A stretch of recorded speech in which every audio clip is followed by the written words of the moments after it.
Wat zal de impact wezen van de F-35, de Joint Strike Fighter, op Nederland en op de dorpen om de vleerbasis Ljouwert heen? Hajo Bootsma die onderzoek in Amerika. Daarachter, de Just-Track, het beeld van Lockheed Martin. Dit is in Fort Worth, Texas, Amerika dus. We zijn in Amerika om onderzoek te doen naar de JSF, naar de F-35, om te zien wat het toestel ons brengen zal. We willen graag een beetje een helder beeld hebben van wat de consequenties wezen kan van het besluit dat de Nederlandse regering neemt als ze de F-35 aanschaffen. Er zijn een soort verhalen hoe dat ding voor de wereld al leven meidje. We willen weten wat dit toestel Nederland brengt. Economische voorspoed of ellende.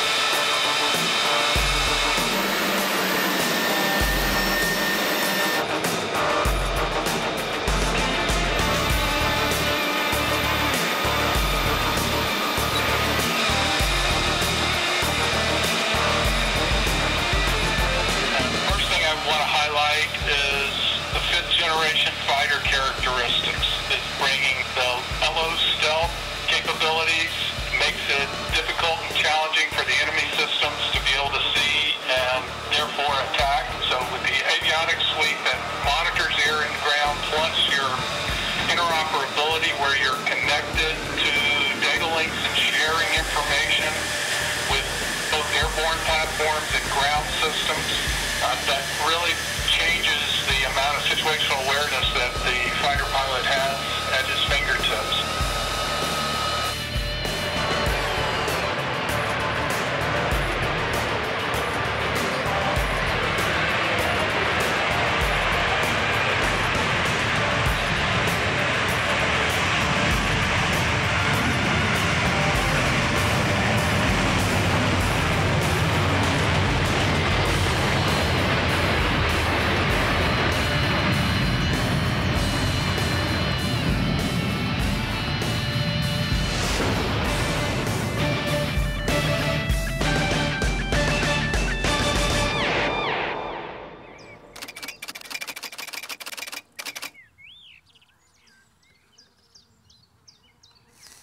Ja, maar eens luisteren. Dit wordt straks lood, maar dat is nog iets heel anders als de JSF komt, want dan zitten we hier alleen maar pin in de holle, hè, die mas.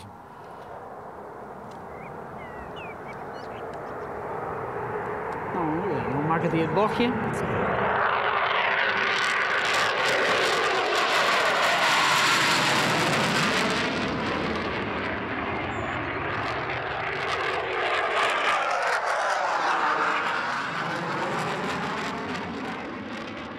Het is juist dat dit heel dik glas is. Ja.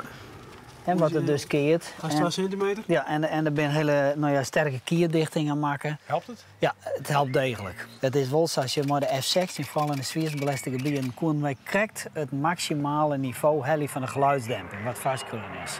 En als de JSF komt en die heeft meer loodshenden, dan is de vraag als de 40 decibel demping van boeten naar binnen, als die wil helikist.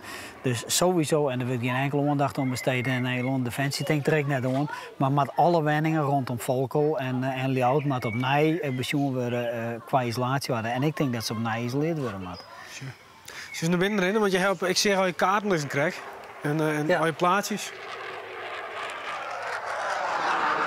Nou, als je de geluidscontourenkaart, hè, dan moet Ljouwert is hier heel hoog. Ja, Ljouwert is daar. Waar is Massum? Massum is hier. Ja, en hij is hier de lange startbaan. Die lezen we even op de grond. Hij is hier de lange startbaan en hier de korte startbaan. De JSF broekt alleen nog de lange startbaan. Dus alles gaat om Massum heen. Ja.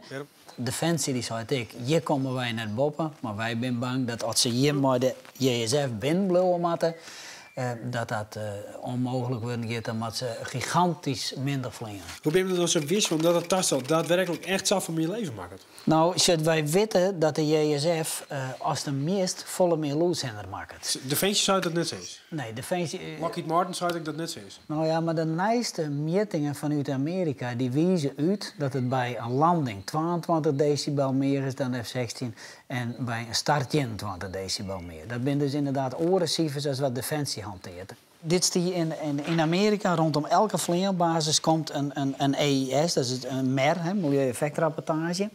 En dan is juist F24, dat is die rede, dat is de heegste. Die komt dus op de 123, 124 decibel uit. En onze F16 komt hier, die is volle leeg. Dat is de lichtste van de benzine, tastel, bemitten. Dus wij gaan er van de beste naar de slechtste. Dus je ziet van die meting die dus niet is toch het NLR, het Nederlands Lucht- en Ruimtevaartlaboratorium, een renommeerd instituut, Doognet. Ja, nee, klopt. Doognet. En dat zeiden wij net al in, het RIVM heeft het op fysiek van de provincie Friesland een second opinion onderzocht.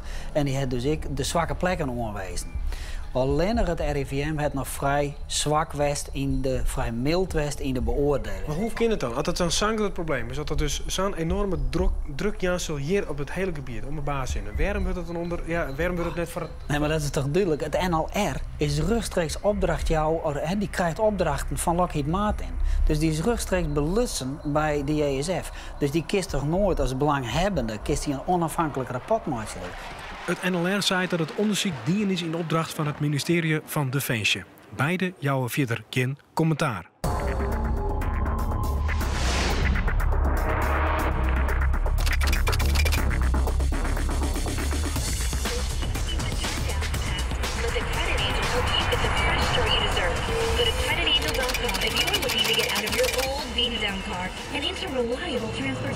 Het is echt een legergebiedje. Heel soort militaire voertuigen bij de diek. Er is een heel groot militair oefenterrein bij. Overal vleerveldjes in dat gebied. Maar hier bij Valparaiso, Eglin, daar laat een heel groot vleerveld. Daar zit de F24 dan ik en die wordt er getest. Het Nederlandse testerstel, dat zou dan ik daar komen te staan.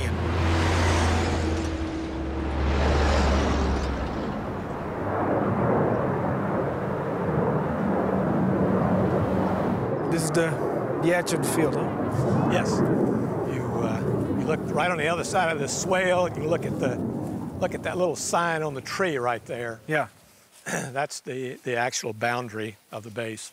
Yeah, if you walk over here, I'll show you the fence, the security fence. So what we now do is unlawful. Yes, that's right. And you can see the fence goes as far as you can see that way and that way. We have F-15s and F-16s take off from here. The F-16s use afterburner most of the time. It can be fairly loud since it's pretty close, but it's still a different sound than the F-35s. I don't know if you were able to notice that the F-35 has a very distinctive noise profile. Yeah.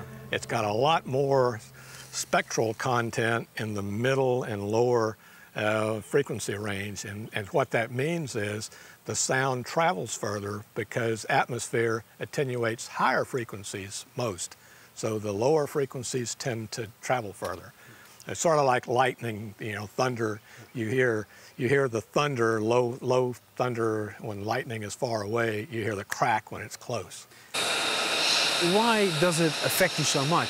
We are the closest community to the base, and pretty much whatever they do, if they use the north-south runway, then they're taking off or landing right over a major portion of Valparaiso. There are a lot of people here who say it's good for the economy. Oh, yes, and it is. So you're like a lone gunman. That's correct. That's correct. And we've taken a lot of flack about that, and we. It's hard to get across the point to people that we are not against the F-35 per se. We're against the F-35 noise that's disrupting the community. Bob Webb had op Eglin werk als loodstechnicus. Nu is hij met pensioen. Te jaren met burgemeester Bruce Arnold beziekt hij Valparaiso te beschermen in zijn loodsoerlijst. Om aan te tonen dat de F-35 volle loader is als orentastel, maakt hij loodsopnames. Okay, so here we go.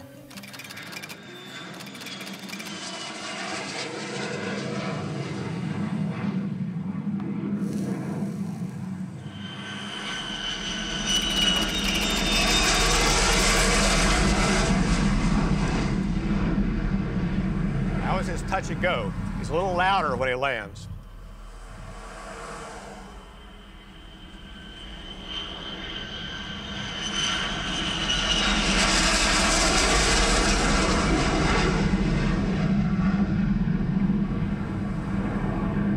pretty close to what it actually sounded like. Now then, what I've done is recreate what we heard there. It's hard to recreate that much noise continuously, but I've got a big amplifier. That's my SPL meter, and I've calibrated things so that right there, you're going to hear what I heard and measured that day. Tammy, is this agenda finalized for our meeting Monday night, or do we have some additional items or residents that desire to appear? Oh, I've had many sleepless nights because I feel a responsibility to protect our people. That's our only mission in life as an elected official, is to serve the community. And that's hard at the moment. Well, it's hard. Well, it's hard when we start talking about the noise levels in the Air Force and the F-35. How good is your contact with the Air Force about this subject?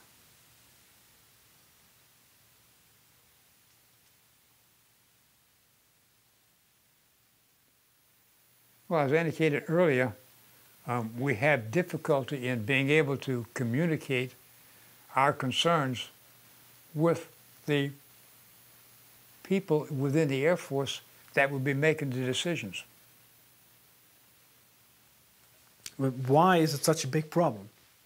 We require the raising of about 35 to 40% of the dwelling homes in the city to comply with EPA regulations, so that the area would be limited commercial and agricultural purposes, for agriculture. And the noise levels were incompatible. So it's not livable? Not livable. Een beetje spannend, hè? Ik voel me...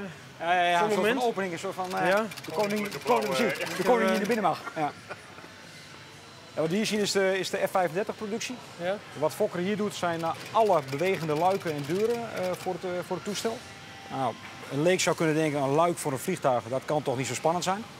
Maar omdat dit toestel supersonisch vliegt en niet zichtbaar mag zijn voor de radar, moet alles hartstikke goed aansluiten. Moet naadloos aansluiten, letterlijk. En dat is uniek voor deze productie die wij hier doen. Het productieproces van de F-35 is topgeheim.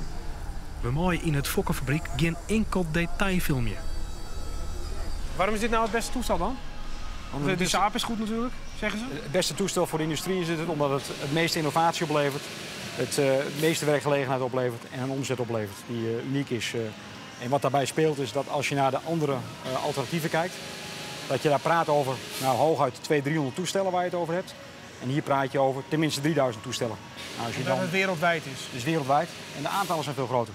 Ja. Dus dat levert uiteraard voor de industrie het meest op. De massa maakt het verschil? De massa maakt absoluut het verschil. Wat ik fantastisch vind in het vliegtuig als je hem ziet, en je ziet daar Nederlandse fabrikaten in, niet alleen van ons, maar ook van andere bedrijven. Ja, dat is toch een jongensdroom. Dat doet je hart wat sneller doen kloppen. Wat mij opvalt, dat er een bepaalde beeldvorming zit. De F-35. De beeldvorming is heel negatief. Duur. Lawaaierig. U zegt van, ja, misschien is het allemaal zo, misschien is het ding wel duur, maar moet je eens kijken wat we terugpakken. Hoe kijkt u dan tegen die negatieve beeldvorming aan? Nou ja, waar ik tegenaan kijk is voor elke euro die er geïnvesteerd is in de ontwikkelingsfase, dus de zogenaamde System Design and Development Phase, is 1 euro teruggekomen naar Nederland. Zeker? Zeker. Dat is zeg even gemakshalve 1 miljard is er uitgegeven door de overheid. Dus 1 miljard aan opdrachten zijn er teruggekomen. Als we nu naar de toekomst kijken, als we naar de productiefase kijken van de F-35, dan rekenen wij op tenminste 9 miljard aan omzet. Nou, dus een budget is er beschikbaar van 4,5 miljard. Dus voor elke euro die er wordt uitgegeven, verdienen we tenminste 2 euro terug in de productiefase. En dan heb ik het nog niet eens over de onderhoudsfase, waar we getallen kennen van 15 tot 20 miljard. Dus als je dat bij elkaar neemt, dan heb je het over een zeer goede, zeer verantwoorde uitgave. Ik hoop het je gezien, kastje gesloten, hè? Ik hoop het niet.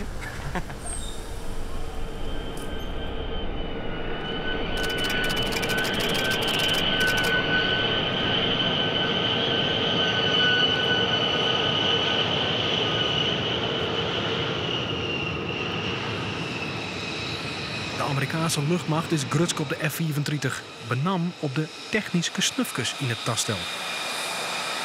Does everything work like it should work at the moment? It's not quite where we want it. Right now the capabilities that are working nicely are the radar, the electro-optical targeting system, Those are the two main systems that we're using that we're going out to train with, as well as simulated weapons. How about the power that it generates? How about taking off power? On which power can you take off, and on which tower will you land? Yeah, well, I'm a A-10 guy by trade. That's what the airplane I grew up in. We had 18,000 pounds of thrust with 2 engines. This jet augmented thrust of 42,000 pounds. So a little bit more acceleration than what I'm used to. Yeah, it's unbelievable. And so you can steer everything with your eyes, your eye movement. Pretty much like he was saying, you can look behind you and see what's behind you. You can look down through the floor pretty much of the jet and see what's below you. And if you want to fire a missile, you just wink your eye. I don't know about all that, but... 22nd, 9 p.m. at the Vermont State Fairgrounds. You have the power to turn that white paper bag into a beacon of hope. For more information... Ik ben in de staat Vermont. Het laat in de Canadese grenszone in het noorden dus van de Verenigde Staten. Ik ben onderwijs naar Burlington, South Burlington om correct te wijzen. Er leidt een vliegveld, een commercieel vliegveld. En de Air National Guard, de luchtmacht dus, die maakt het gebruik derde, de Amerikaanse, dus van dat vliegveld. Er zijn F-16 gestationeerd. Ik kan het redelijk vergelijken met de situatie in Massa. En de F-34 die zal direct gestationeerd worden, dat ben de plan.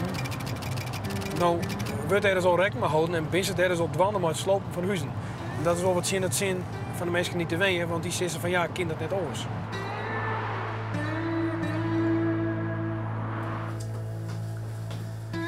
So this is the Burlington International Airport. The F-16s fly out of there. And should the F-35 be based here, that's where the F-35 will fly out of as well. It'll be on these runways right here. That's where it'll depart and land. Roseanne Greco is oud-inlichtingenofficier bij de Luchtmacht en is actief in de gemeentepolitiek. Ze had een strijd aanboen tegen haar oude baas om de komst van de F-35 op te keren. The concerns are of the residents who you will hear from directly is the concern for their quality of life, for their health, for their well-being, and also for their finances and their economic survivability. The people who are most against the F-35 are the people who will have to live with it, the people who live around this runway. People who do not live around the airport, we have heard from them in the thousands. They're happy with it. They think it's fine, but they don't have to live with it. I think it's great. Going to bring a lot of jobs here. A lot of jobs. Looking forward to it. They say there's a noise issue? There's a noise issue with everything. I mean, the other planes have been here. The F-4s were here. They were noisier than anything, so. Oh, it'll give us more protection. And, I mean, with the noise thing they're talking about, I think it'll be worth it. It is a big issue here.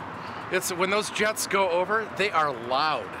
And we live a couple towns over and we're not on the flight path, and you can't hear yourself talk in the yard when they go over. I've always listened to the F-16s coming in. Always heard the airplanes coming in. Kind of was like clockwork at night and in the morning, so. Not a problem. Never was a problem for me. Honestly, I'm gonna have to say no comment, just because one of my roommate is actually in the Air National Guard, so. All of these houses along here are part of the first round of buyouts. They're being purchased at what would be a fair market rate if the airport were not here. So it's good for these owners, but when these houses come down, and if they run out of money, that means the next line of houses are going to be exposed to the full measure of noise from the jets, because these houses act as somewhat of a noise buffer for the houses behind them. And then if they buy out the next row, it just keeps happening as you move farther back. I did a calculation assuming $250,000 or $200,000 to $250,000 a house for the some 2,900 houses in the zone, and it comes up to be somewhere between $600 and $750 million total.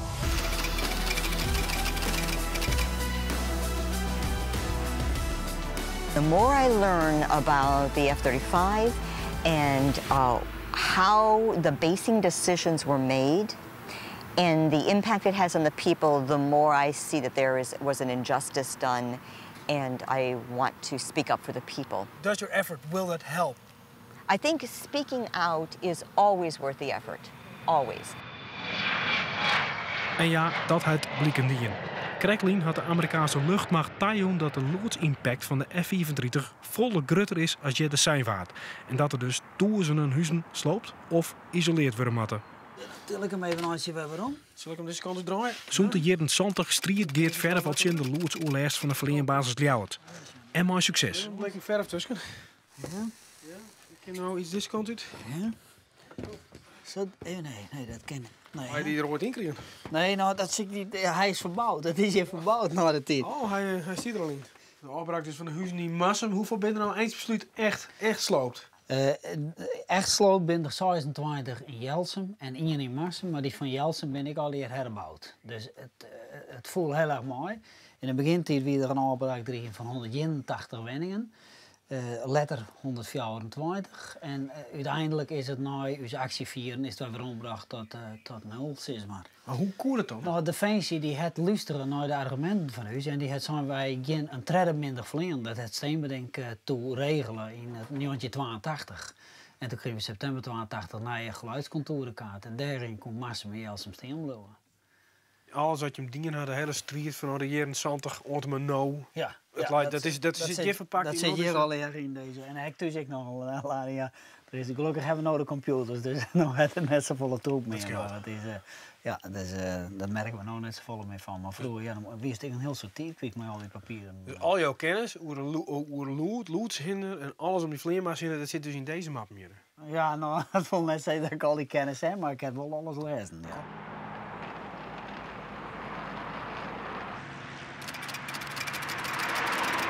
Het lood van de F-35, de oerlijst die het veroorzaakt is. Nou, dat ben verschillende onderzoeken naar die. Eén is ik die terug de Amerikanen zelfs. En ja, daaruit het blijkt in dat de F-35 echt een stuk loeder is als F-section. 4 keer zo lood, hij is het hoor. En dan zitten ze bij Lockheed Martin, de fabriek daarachter, dat het eigenlijk wat afvalt. Dat als je dat dus vergelijkt, maar de F-section, maar de F-18 die het verleent, dat er kwalijk verschil is. Dat is dus een F-section die omheen gaat. En die F-34 die hebben wij dus shown bij Eglin. De wind erbij doet er omheen hier. Die maakt volle meer leven. Dan komt er nog in. Oh, dan gaat de F-34.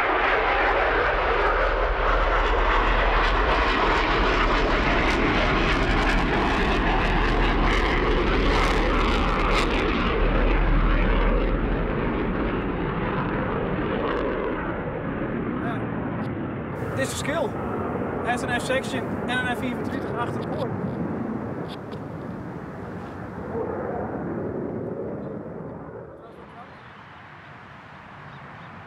Het fabriek van Lockheed Martin zit in Fort Worth. Hier moeten honderden tastellen aasten uit de fabriek rollen. Een fabriek dat we net in mochten. Maar goed, we gaan ontruinen en kunnen nou een beetje als goedmakertje een telefonisch interview doen met een van de ontwikkelders van het taststel.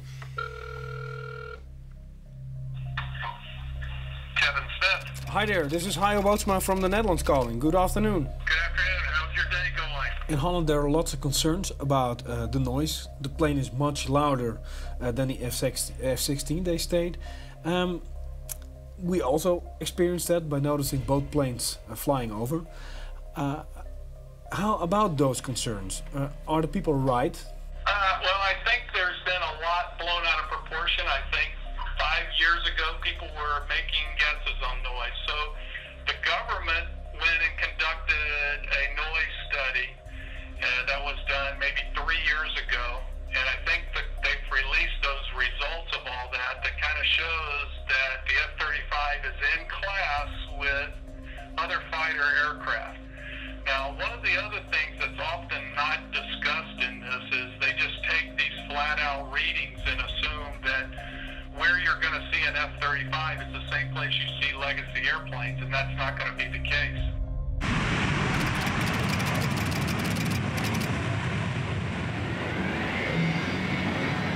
The 33rd Fighter Wing makes way for a 5th-generation fighter, unequaled in capability, to win the ongoing battle for freedom. Is there something you still can do to reduce the noise? I mean, take off at lower speeds or... Well, takeoff speed is takeoff speed. while I'm on it, the noise, they make a big issue of the noise. I know I've heard so much about the noise parts of the F-35. When I think about it, I think just, to me, it's an overrated issue. It gets a lot of publicity, a lot of hype, but I gotta be honest, I just don't see how why it's such a big issue, because it's a fighter airplane. If an F-15 takes off or an F-16 takes off, it's loud. People are afraid, of course. They say, okay, my quality of life is getting lower. The amount of money I can get for my housing. I understand why people are concerned about it. You say it's overrated? Well, maybe not for those people that live right next to a runway. Maybe you're right. We get calls in on the other side of the base saying kind of noise hoorahs, if you will, calling in to say keep up the good work. You don't have that. I haven't heard of that ever at any other base. I'll see bumper stickers and just stuff that says, "We love jet noise," and just stuff like that. Just because what they really like is the money that's brought into the community.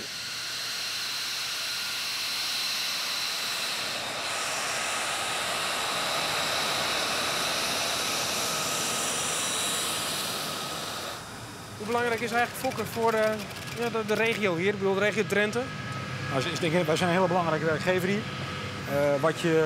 Wat je ziet ook in dit kader van dit programma, van de F-35, is dat dit voor ons levert voor deze regio honderden arbeidsplaatsen op. En wat ik net ook al even aangaf, niet alleen voor nu, maar voor de komende 30 jaar. En gelet op de economische situatie hier is het natuurlijk wel een heel belangrijk programma.